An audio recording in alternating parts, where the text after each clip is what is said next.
K Mythili Krishnan, எந்த ஊர் மாட்டீங்க? எந்த ஊர் நீங்க? மணிமங்கலம். நீங்க பிராமணரா? ஆமாம், பிராமணன்.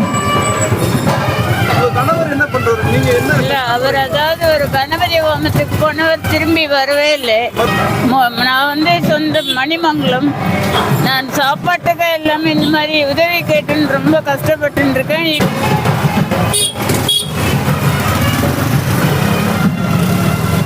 இவர் எங்கள் ஆத்துக்கார் வந்து ஒரு 3 வருஷத்துக்கு முன்னாடி கணபதி ஹோமத்துக்கு போனவர் திரும்பி வரவே இல்லை. போலீஸ் கம்ப்ளைண்ட் கொடுத்துட்டேன். ஆனால் இன்னும் அவங்க வந்து தேடின்னு இருக்கேன்ற மாதிரி சொல்கிறாங்க. எங்களுக்கு குழந்தைங்க இல்லை.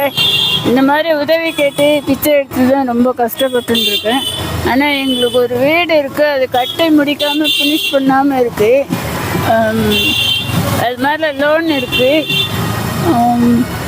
அது வந்து ஒரு 7 லட்சம் வாங்கினது, ஒரு 3 லட்சம் அடைச்சிட்டோம். இன்னும் 5 லட்சம் அடைக்கணும். கூட்டுறவு பேங்க்கில் வாங்கினது, அது ரொம்ப அவங்க வந்து ஏலத்தில் விட்டுறோம் அப்படின்னு பிரச்சனை பண்ணிட்டு இருக்கிறாங்க. நான் போய் விஜய் அந்த முதலமைச்சர் இதில் கூட போய் பார்த்தப்ப அவங்க சரியாக ரெஸ்பான்ஸ் பண்ணல. மனு கொடுக்க சொன்னாங்க, மனு கொடுத்துட்டு வந்திருக்கோம். இது வரைக்கும் எதுவும் சரியான ரெஸ்பான்ஸ் பதில் இல்லை. நீங்கள் எல்லோரும் ஹெல்ப் பண்ணோம். எனக்கு அந்த வீடு ஃபினிஷ் பண்ணிவிட்டு லோன் எடுத்துட்டு நீங்கள் வாழ்வாதாரத்துக்கு ஹெல்ப் பண்ணிங்கன்னா எனக்கு ரொம்ப நல்லா இருக்கும். இதுக்கு நீங்கள் ஹெல்ப் பண்ணுறதுக்கு நான் உங்களை ரொம்ப பணியோடு கேட்டுக்கிறேங்க. யாரும் கிடையாது, எனக்கு குழந்தைங்க இல்லை. இல்லை, தனியாக தான் ரொம்ப கஷ்டப்பட்டு. உங்களுக்கு என்ன வயசு? 61. ஏதோ வேலைக்கு போயிட்டு இருந்தீங்களா? வேலைக்குன்னா எனக்கு உடம்பு சரியில்லை. இடுப்பு ஆப்ரேஷன் பண்ணணும்னு சொல்லிட்டாங்க. எலும்பு தேய்மானம். அது வந்து ஆப்ரேஷன் பண்ணால் எனக்கு வந்து சரியான முறையில் ஹெல்ப் பண்ணுறதுக்கெல்லாம் ஆள் கிடையாதுன்றதுனால மேஜர் ஆப்ரேஷன் அது பண்ண முடியாதுன்றதுக்காக அப்படி ரொம்ப அவஸ்தைப்பட்டு எனக்கு கண்ணு போய் எவ்வளோ நாள் ஆகுது? 3 இயர்ஸ் ஆகுது. 3 வருஷம் ஆகுது. சரிங்கம்மா. எனக்கு போறேன்ட்டு போனாருமா அவரு? எந்த ஊருக்கு போறேன்? அதாவது அது மணிமங்கலம் பக்கத்தில் இருக்கு, பழந்தண்டலம்னு ஒரு ஊர். அந்த பழந்தண்டலம் போனவர் திரும்பி வரல. 3 வருஷம் ஆயிடுச்சு. போலீஸ் ஸ்டேஷனில் கம்ப்ளைண்ட் கொடுத்துட்டேன். அவங்க இது வரைக்கும் தேடின்னு இருக்கோமா, வருத்தப்படாதீங்க, கிடச்சிருவாருன்னு 3 வருஷமா இதே பதில் தான் சொல்லின்னுக்குறாங்க. அவங்க எனக்கு சரியான ரெஸ்பான்ஸ் கிடைக்கல. அவரு என்ன வேலை செஞ்சுட்டு இருக்காருமா? அந்த இது வைதிகம் அதாவது கல்யாணம் பண்ணி வைக்கிறது, காரியம் பண்ணி வைக்கிறது, இந்த மாதிரி ஹோமம் எல்லாம் பண்ணுறது. அந்த மாதிரி பிராமின் ஐயர் நாங்கள் குருக்கள். பூர்வீகமே மணிமங்கலம் தான்? கிடையாது. நாங்கள் அங்கே வந்த பூர்வீகம் வந்து இப்போ எங்கள் பெரியவா இருந்தது திருநெல்வேலி களக்காடு. ஆனால் அவங்க வந்து 200 வருஷத்துக்கு முன்னாடியே வந்து சேர்ந்துட்டாங்க வடபழனியில். வடபழனி சாமியார் மடம் இருக்குது இல்லைங்களா, அங்கே சேர்ந்துட்டாங்க. எங்கள் பெரியவா நாங்கள் இல்லை. நாங்கள் என்னோட ஊர் வந்து பெங்களூர் பூர்வீகம். ஆனால் யாரும் கிடையாது. நான் எங்காத்துக்கு ஒரே பொண்ணு, அப்பா அம்மா கிடையாது. இவர் வந்து இப்போ போனவர் திரும்பி இன்னும் இது வரல. ஹஸ்பண்டோட ஊர் தான் திருநெல்வேலியா? ஆமாம். உங்களோட அப்பா அம்மா எல்லாம் பெங்களூர்? என்னோட ஊர் வந்து பூர்வீகம் வந்து பெங்களூர். ஐயா எங்காத்துக்கு நான் ஒரே பொண்ணு. எங்க கூட யாரும் பிறக்கல. எங்கள் அப்பா அம்மா யாரும் கிடையாது, போயிட்டாங்க. அந்த லோன் அடைக்கணும். இல்லை கவர்மெண்ட் மூலமாவது இதை அவங்க நல்லா சப்போர்ட்டான ஆளுங்களுக்கு அந்த தள்ளுபடி பண்ணுறதுக்காக இதாக செஞ்சு அந்த வீடை ஃபினிஷ் பண்ணி ஒரு கடை நீங்கள் வச்சுக்கிட்டு தான் எனக்கு நான் பழச்சி வெளியே வர முடியாமல். எனக்கு கண்ணு தெரியாது, காது கேட்காதுங்க ஐயா.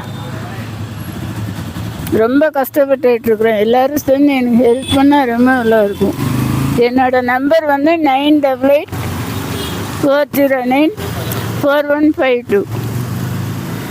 எனக்கு எவ்வளோ கூட சீக்கிரம் ஹெல்ப் பண்ணுறீங்களோ அதில் நான் உழைச்சிப்பேன். ஏன்னா வயசாகிடுது. இனிமேல் வந்து என்னால் எதுவும் பண்ண முடியாத சூழ்நிலையில் இருக்குதுங்க. அதை வந்திருக்கேன் இல்லைங்களா, மிச்சம் எடுத்து சாப்பிட்ற இந்த மாதிரி உதவி கேட்டு சாப்பிட்றது தான் இப்படி தான். வேற கிடைக்குதாம்மா? பரவாயில்லையா? உதவி கிடைக்குதா? ஏதோ நீங்கள் பிராமணா யாராவது பார்த்தா வந்து ஹெல்ப் பண்ணி பண்ணுவாங்க. டெய்லி கிடைக்கிற மாதிரி தெரியல. டெய்லியும் என்னால் மத்தியானத்துக்கு மேலே தான் வர. ரொம்ப உடம்பு சரியில்லை, எனக்கு ரொம்ப இடுப்பு வலி ஜாஸ்தியாக இருக்குது. அதனால் பார்த்து சமாளிச்சுக்கிட்டு வரேன் ஐயா. நான் சொந்த பந்தம்லாம் பார்த்தது இல்லையா? சொந்த பந்தமெல்லாம் யாருமே இல்லை. அதாவது சொந்த பந்தம்ன்றது வசதி இருந்தால் தான் நம்மக்கிட்ட வருவாங்க. எனக்கு என் மாதிரி யாரும் இல்லை. கால் பண்ணா எடுங்க. ஆ எடுப்பேன். எனக்கு எல்லாரும் சேர்ந்து ஹெல்ப் பண்ணால் எனக்கு ரொம்ப நல்லா இருக்கும் ஐயா. எத்தனை வருஷமா இந்த மாதிரி உதவி கேட்குறீங்க? இது ஒரு 3 வருஷமா இந்த மாதிரி உதவி கேட்டுட்டு இருக்கேன் ஐயா. எங்கெங்கெல்லாம் போவீங்க உதவி கேட்டு? உதவி கேட்க இங்கே மயிலாப்பூர், அதாவது ரொம்ப தடுமாறி தான் போகிறேன். நான் அடிக்கடி கீழே விழுந்துடுறேன். நைட்ல படுத்து தூங்குறது எங்க? இல்லை, வீட்டுக்கு போயிடுறேன். மணிமங்கலம் போயிடுவீங்களா? ஆமாம். எதுல, ட்ரெயின்ல வரீங்களா? ட்ரெயின் தாம்பரத்துலேருந்து ட்ரெயினில் வரேன். அங்கேருந்து ட்ரெயின் கிடையாது, அங்கேருந்து ஷேர் ஆட்டோவோ பஸ்ஸுக்கோ போகணும். அது காசு கிடைக்கலன்னா 3-4 மணிக்கு தடுமாறி போயின்னு அவஸ்தைப்பட்டு போயிடும். தாம்பரத்துலேருந்து ஃப்ரீ பஸ்ஸு வரதில்லை இப்போல்லாம். அதனால ஷேர் ஆட்டோ போனேன்னா 40 ரூபா 50 ரூபா கேட்குறாங்க நைட் ட்ரெயின்றதுனால. அது கொடுக்க வேணால் கொஞ்ச தூரம் அப்படி இப்படி நடந்து யாராவது வண்டியில் போகிறவங்க எனக்கு தெரியும் இல்லைங்களா, எடுத்துன்னு போய் அங்கே விட்டுருவாங்க. இப்போ இருக்கிறது வாடகை வீடு. 3 வருஷமாக வாடகை கொடுக்கலாம். அவங்களும் பிரச்சனை பண்ணிட்டு இருக்காரு. அரசாங்கம் ஒரு போலீஸ் கம்ப்ளைண்ட் கொடுத்துட்றேன், இது மாதிரிலாம் பண்ணிங்கன்னா நீங்கள் போலீஸ் கம்ப்ளைண்ட் கொடுத்தா நான் என்ன பண்ணுறது? அவர் தான் இல்லைங்களா, வருமானம் இல்லையே, என் நகை ஏதாவது இருந்த இடம் உங்களுக்கு நான் வச்சு கொடுத்துருவேன். அந்த வீடு கட்டி ஃபினிஷ் பண்ணாமல் இருக்கு இல்லைங்களா, லோன் வாங்கினது, அந்த லோன் கட்டிட்டு அந்த வீடு ஃபினிஷ் பண்ணிவிட்டு அதில் ஏதாவது ஒரு கடை வச்சுட்டா நான் பழிச்சுக்குவேங்க. யாரும் உங்களுக்கு பெருசா உதவி பண்ணலையா? இல்லைங்க ஐயா. ஆசிரமம் மாதிரி என்ன போயிடுவீங்களா? ஆசிரமங்கள்லாம் இருக்குது, பிராமணர்களுக்கான ஆசிரமங்கள்லாம் இருக்கு, அந்த மாதிரி என்ன போவீங்களா? ஆசிரமம் போகிற மாதிரியெல்லாம் இல்லை ஐயா. நான் அந்த வீடு இது பண்ணேன். நான் அப்படியே இப்படி போயிட்டேன்னா ஏதாவது இதுவாகும். அப்படி ஆமாம், அந்த வீடை நான் அப்படியே அம்போன்னு விட்டுட்டு போக முடியாது இல்லையா.